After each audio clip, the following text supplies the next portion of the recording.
Fox News alert on the escalating tension in Syria. Fox News learning a fifth U.S. Navy destroyer is moving into position in the Mediterranean at this hour, joining 4 other U.S. destroyers ready for a potential strike against the Syrian regime. Meantime, Russia, Syria's close ally, reportedly has sent 2 of its warships to the Mediterranean. As Syrian President Bashar Assad warns, his country will defend itself against any aggression. Fox News military analyst Major General Bob Scales joins us now.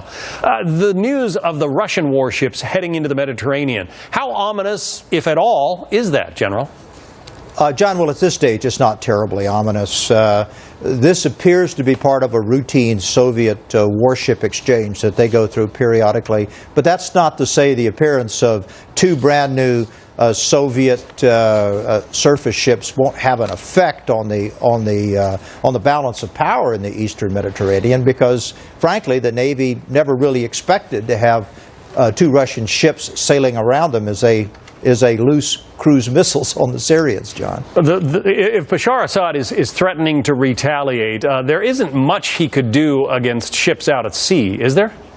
Well, that's not the real threat. The real threat is that he'll either use the Syrian army's artillery or he'll use Hezbollah to fire chemical weapons against the Israelis in retaliation, maybe firing weapons against the Golan Heights, which, as you know, the Syrians consider to be part of their territory. And there could be a long-term response of the Syrians and Hezbollah using terrorist acts against the United States overseas and perhaps even at home. Remember, John, for the United States, this is going to be a 24-hour war. For the Syrians, this is a war that may well last decades, so they have time.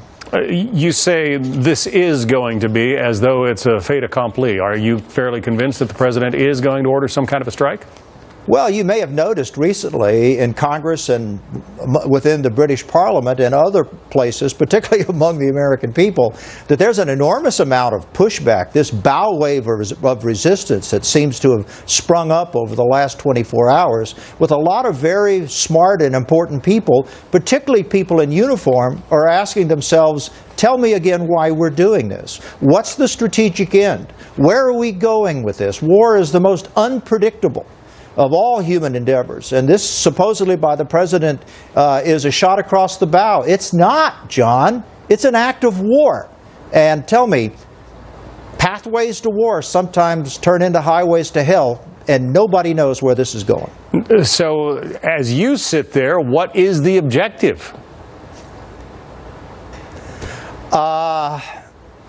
I guess the objective, as stated, is to degrade the Syrian Air Force with cruise missile strikes by striking his fighter planes, his helicopters, his weapon storage facilities, fuel tanks, command and control, perhaps cratering his runways in the hope that destroying the Air Force will somehow cripple the Assad regime. But that's not going to happen. That's a bit of an ominous way to end this, but we have to leave it there. Major General Scales, we'll have you back on soon to perhaps finish the conversation. Thank you. Thank you, John.